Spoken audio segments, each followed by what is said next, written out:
Danielle Ellis, sitting volleyball. When I was 16, I was at a standing volleyball camp, and there was somebody there that knew about the women's sitting volleyball team in the USA. And so they put me in contact with a few people. Eventually, I talked to some representatives from Volleyball Canada. And in 2008, when the inception of the Canadian women's sitting volleyball team, I was there at our first training camp. So for me, when I heard about sitting volleyball, I knew nothing about it, had never seen it before, never heard about it. So it was all new. I was a little hesitant, being somebody who just played able-bodied sports growing up. I was like, why do I need to change? But I tried a couple of tester events. They had some drop-in at one of the rehab facilities in Vancouver. So me and my mom went through September and October, I think, in 2007. And we both really liked it. It was super fun. Our butts hurt a lot after the first couple of days, but it was super fun. It was super fast-paced, and just trying something new, it was really cool. So I just really loved it all from the start. Why did you step away from the program in 2011? We went down to Sao Paulo for our qualifier for the London 2012 Paralympics, and we lost to Brazil. So it was pretty hard for me. I had played the sport, I guess, for 4 years. And, you know, I was really young.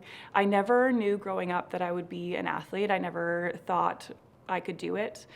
So for me, like joining in 2008, it was a pretty big change. And so I think for me, it was like going through a lot of the mental hardships. So I took a break from sport from 2012 to 2015, and then I rejoined in 2016 and just had to have a different outlook on it. And just talking about it and thinking about it a lot more. For me, now what I say to myself is, you know, the hard times make the good times better. I mean, it's such an honor to be named captain of the Canadian women's sitting volleyball team. And for me, it just means hard work and dedication. It means always being there for my teammates. It means, you know, getting on the court first thing in the morning and being the last one off in the evening, putting in the work on and off court, and just being there for everybody and being that steady post.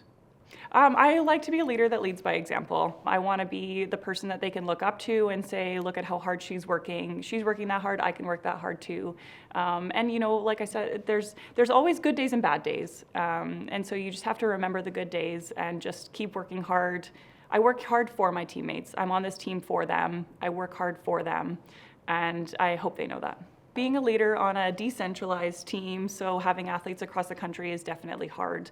We have, you know, people in Montreal, people in Toronto, Ontario, Ottawa, most of our athletes in Edmonton and BC, but we're not all together all the time. So for us, it's just getting together. We have a WhatsApp group. We're constantly talking to each other, telling each other what we're doing every day so that we can push each other to be better even when we're not side by side. It's honestly, sitting volleyball is such a passion of mine, and I really just want to show the world what it is and what these hardworking athletes can do. So for me, it's just been an honor to be able to show more people, and hopefully that means we can get more athletes out and we can get more disabled women and just athletes, period, to be able to know that they can play sport. That's what I want out of life.